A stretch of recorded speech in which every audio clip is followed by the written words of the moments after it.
사람은 좀처럼 변하지를 않습니다. 한번 굳어진 자신의 성품, 자신의 습관, 자신의 어떤 말투, 문제를 대하는 그 태도, 어지간해 가지고는 바뀌지가 않습니다. 여러분 한번 곰곰이 생각해 봐요. 내가 1년 동안 얼마나 변했는가. 거의 똑같이 살아가죠. 똑같은 모습으로 살아갑니다. 심지어 신앙도 한번 굳어지면 좀처럼 변하지가 않습니다. 딱 어느 정도의 신앙의 틀이 만들어지면 그 틀 그대로 가는 겁니다. 좀처럼 변하지가 않죠. 아이들은 자라나면서 12번 바뀐다 그런 말이 있죠. 막 태어난 아이가 별로 안 예뻐. 근데 크면서 또 예뻐지죠. 그러다가 조금 더 크면 또 조금 이상하게 변했다가 또 크면 또 예뻐졌다가 크면서 12번도 바뀐다.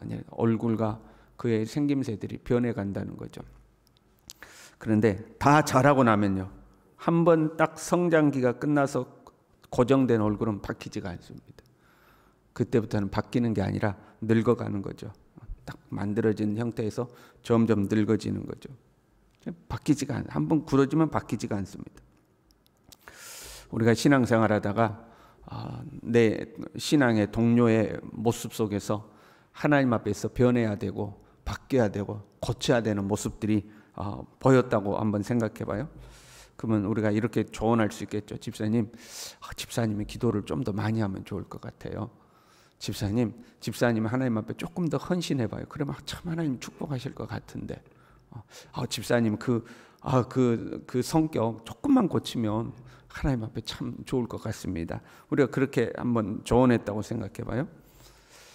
좀처럼 바뀌지 않습니다. 한두 번 바뀌는 것처럼 보이다가 원위치로 다시 돌아가요. 여러분 그렇지 않습니까? 한두 번 그 어떤 소위 은혜 받았다 또는 마음에 도전 받았다 그래서 시도해 보지만 길어야 1, 2주 그리고 원위치로 다시 딱 돌아가는 거죠. 이 좀처럼 바뀌지가 않아요. 그래서 어릴 때 신앙 교육이 참 중요한 거예요. 크면서는 12번도 바뀌는 거 아니에요? 그러니까 어릴 때는 흡수력도 좋고, 그러니까 가르치면 가르치는 대로 이제 흡수하고 받아들이는 거죠. 그래서 이 성장기 때 신앙 교육을 어떻게 시키느냐, 어떤 하나님을 경험하도록 하느냐, 이게 참 중요한 거죠. 근데 그 성장기를 지나고 나면 더 이상 성장하지 않아요. 여러분 신앙생활도 한번 생각해 봐요. 여러분이 젊었을 때 신앙이 좋았던 것 같아요? 지금이 좋은 것 같아요? 이렇게 서로 이야기를 하다 보면 다 옛날 이야기 하기를 좋아해요. 내가 청년의 때 하나님 앞에 어떻게 봉사했고, 내가 그 뜨거웠을 때 하나님 앞에 어떻게 헌신했고, 그렇잖아요. 우리 은퇴하신 어머니들도 현직에 있을 때 오늘처럼 추운 새벽에도 아기를 들쳐업고 아기를 들쳐업고 새벽기도 나왔다. 뭐 그런 거 있잖아요. 그러니까 우리가 그 젊었을 때 가장 뜨거웠을 때의 신앙의 기억, 그 신앙의 추억 속에 사는 거예요. 그때를 능가하지를 못하는 거예요. 그때보다 더 성장하지를 못하는 거죠. 그러니까 어느 정도 성장하고 딱 멈춰서 가지고 이제 그 틀이 신앙의 틀이 딱 고정되면 그 속에서 이제 우리가 사는 거죠. 그 속에서 더 이상 뭔가 변화가 안 되는 거예요. 이스라엘 땅에 지금 하나님께서 말씀해요. 이렇게 이야기하라고 그래요. 여호와의 말씀에 내가 너를 대적하여 내 칼을 칼집에서 빼어 의인과 악인을 네게서 끊을지라. 악인을만 끊는 게 아니라 의인과 악인을 다 끊어버린다는 거예요. 모든 육체를 남에서 북까지 전국을 다 쓸어버리겠다는 거죠. 칼이 다시 꽂히지 아니하리라. 봐주지 않겠다는 거예요. 한번 하나님께서 심판의 칼을 꺼내서 이제 이스라엘을 심판하면 봐주지 않겠다는 거예요. 칼 뺐다가 다시 꼽는 법이 없다는 거예요. 남에서 북까지 의인과 악인을 다 끊어버리겠다 하고 하나님의 심판 선언인 거예요. 여러분 이런 예언을 들으면 우리가 어떻게 해야 될까요? 제가 어느 날 집사님 그렇게 하면 망합니다. 집사님만 망하는 게 아니고 아들도 망할 것이고 딸도 망할 것이고 온 집안이 망할 겁니다. 그렇게 신앙생활하면 망해요. 그렇게 이야기했다고 봐요. 그럼 여러분 어떨 것 같아요? 하나님 앞에 무릎을 꿇고 가슴을 찢고 애통하며 회개하겠습니까? 기분 나쁘겠습니까? 목사님 말을 해도 저렇게 하나. 여러분 그렇지 않아요? 그런 식으로 신앙생활하면 안 됩니다.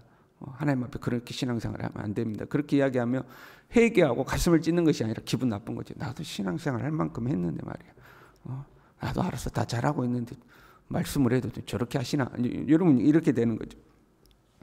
이스라엘에게 온 하나님의 칼이 남에서 북까지 너희를 싹 다 쓸어버리라.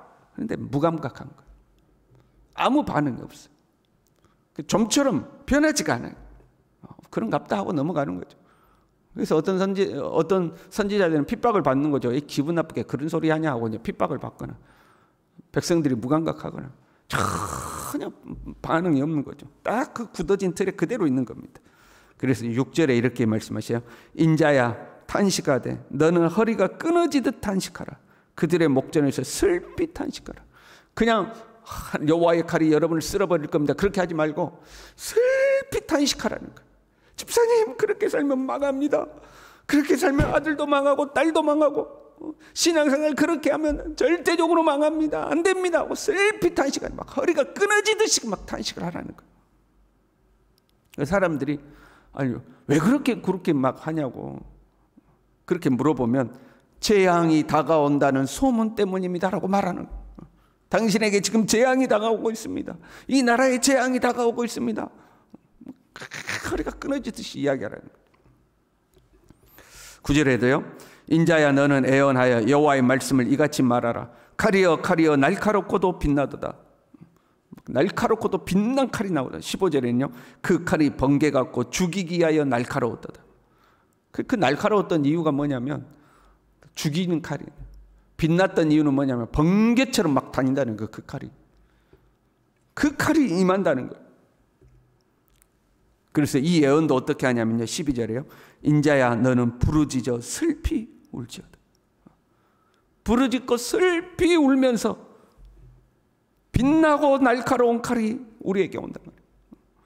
하고 슬피 부르짖고 울라는 거예요. 허리가 끊어지듯 단식하고 부르짖고 슬피 울고 애언을 하면 사람들이 듣는가? 안타깝게도 그래도 안 듣죠. 그래도 안 들어요. 집사님 그렇게 살면 안 됩니다. 하나님 앞에 그렇게 신앙생활하면 결국에 하나님 앞에 혼납니다.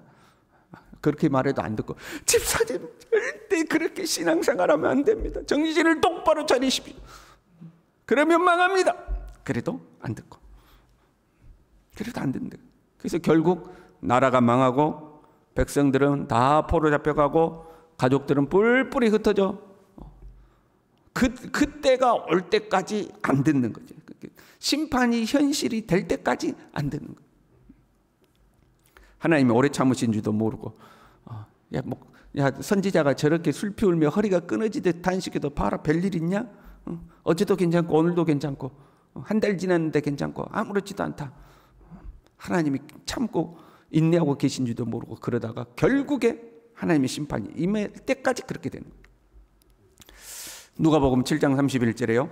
이 세대의 사람을 무엇으로 비유할까? 무엇과 같은가? 비유하건대 아이들이 장터에서 앉아 서로 불러 이르되 우리가 너희를 향하여 피리를 부르도 너희가 춤추지 않고 우리가 곡하여도 너희가 울지 아니하였다함과 같도다. 피리를 부르도 춤추지 않고 곡하여도 울지도 않고 시장에서 아이들이 하는 장난이거든요. 우리로 하면 거의 뭐 이런 놀이 비슷할 거야. 우리 집에 왜 왔니? 왜 왔니? 왜 왔니? 그럼 상대방에서 뭐라고 해야 돼요? 먹고 자주로 왔단다 이렇게 하잖아요. 내가 피리를 불면 상대방은 춤을 춰야 돼요. 피리를 불어도 내가 우리 집에 왜 왔니? 왜 왔니? 아무 반응이 없는 거야. 내가 곡을 하면 상대방이 울어줘야 돼.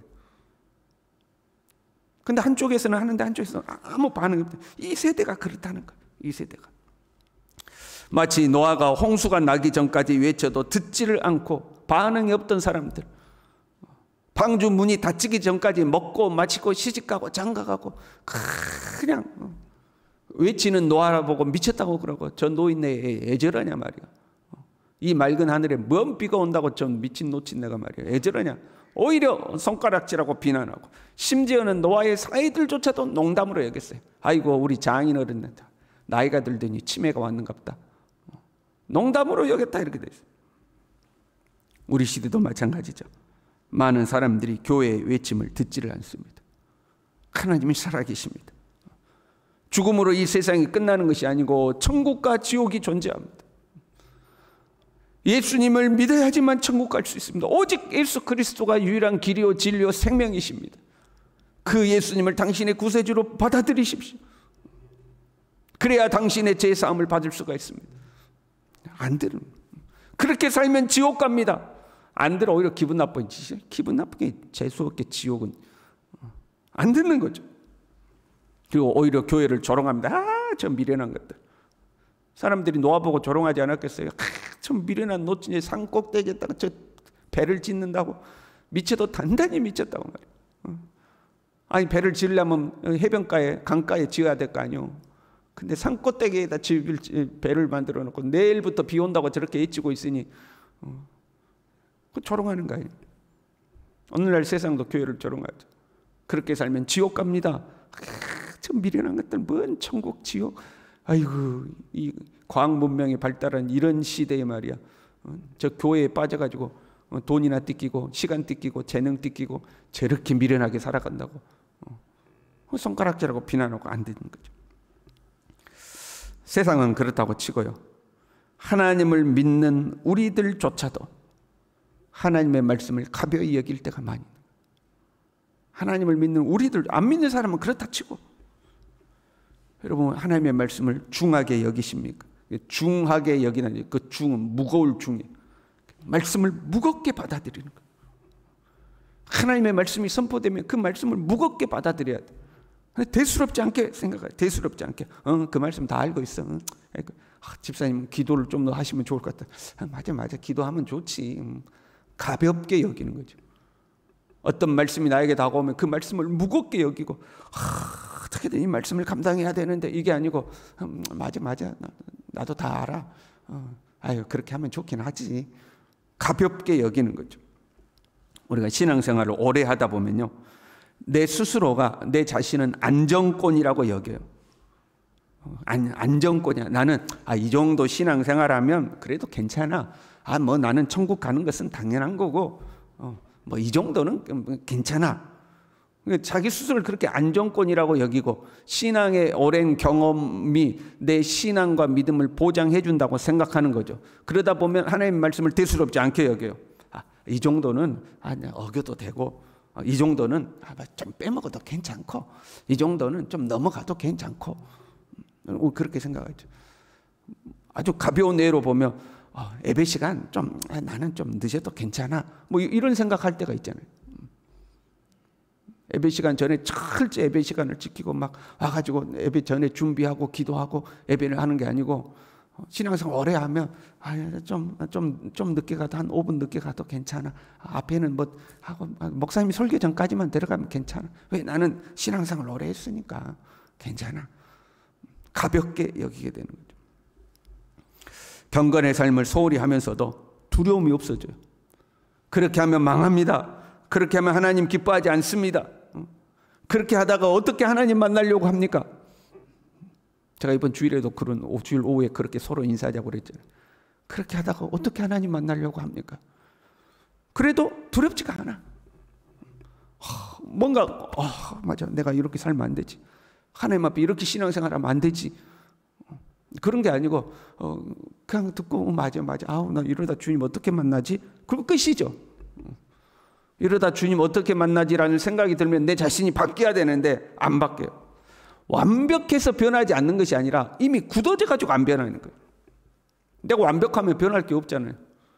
근데 내게 흠이 있고 부족함이 있는데도 안 바뀌어요. 굳어져 버린 거죠. 에베소서 4장 30절에요. 하나님의 성령을 근심하게 하지 말라. 우리가 하나님의 뜻에서 벗어나면 하나님의 근심하시는 거예요. 그리고 그 성령께서 우리 안에서 말할 수 없는 탄식으로 우리를 위하여 친히 간구하신다고 그래요.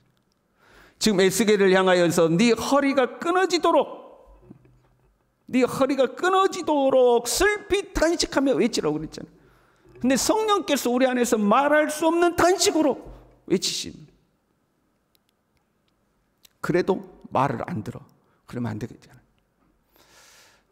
하나님께서 우리를 향하여 슬피 탄식하고 외치는 거, 그건 일단 말 들어야죠. 말을 들어야죠. 그러나 그 이전에 성령께서 부드러운 음성으로 우리에게 말씀하셔도, 슬피 탄식하지 아니하시고 그냥 부드럽게 말씀하셔도 그 주님의 음성을 들을 수 있고 반응할 수 있고 순종할 수 있는 사람, 우리 모두가 그런 하나님의 사람이 될 수 있기를 바랍니다. 기도하겠습니다. 하나님 아버지,